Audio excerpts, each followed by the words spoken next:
ଜାଣିଛନ୍ତି କି ପୃଥିବୀର ଦୀର୍ଘତମ ଆନୁଷ୍ଠାନିକ ଭାବରେ ସ୍ୱୀକୃତି ପ୍ରାପ୍ତ ସ୍ଥାନର ନାମ କ'ଣ? ଜାଣିନାହାନ୍ତି ତ ଆସନ୍ତୁ ଏହି ଭିଡ଼ିଓ ମାଧ୍ୟମରେ ଏହିପରି କେତୋଟି ଇଣ୍ଟରେଷ୍ଟିଂ ଫ୍ୟାକ୍ଟ ବିଷୟରେ ଜାଣିବା। ଫ୍ୟାକ୍ଟ ନମ୍ବର 1, ପୃଥିବୀର ଅନ୍ୟ ଧାତୁ ଅପେକ୍ଷା ସୁନା ପ୍ରାୟ 8 ଗୁଣ ଭାରୀ ଅଟେ।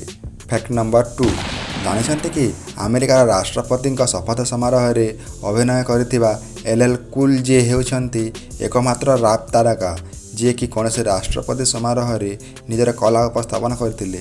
ସେ 1993ରେ ବିଲ୍ କ୍ଲିଣ୍ଟନଙ୍କ ସମାରୋହରେ ତାଙ୍କର କଳା ପ୍ରଦର୍ଶନ କରିଥିଲେ।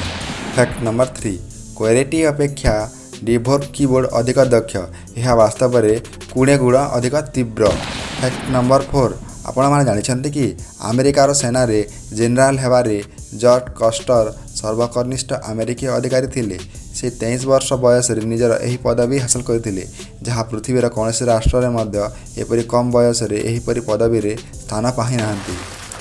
ଫ୍ୟାକ୍ଟ ନମ୍ବର 5, ଦୀର୍ଘତମ ଆନୁଷ୍ଠାନିକ ଭାବରେ ସ୍ୱୀକୃତିପ୍ରାପ୍ତ ସ୍ଥାନର ନାମ ହେଉଛି ମତାୱାକାଟାଙ୍ଗିହାଙ୍ଗାଉଆଉଟାମାଟେ ପୋକାଉଭେନୁ ଆକିଟାନାବୁଉ, ଯାହା ଏକ ପାହାଡ଼ର ନାମ ଏବଂ ଏହା ନ୍ୟୁଜିଲାଣ୍ଡରେ ଅବସ୍ଥିତ।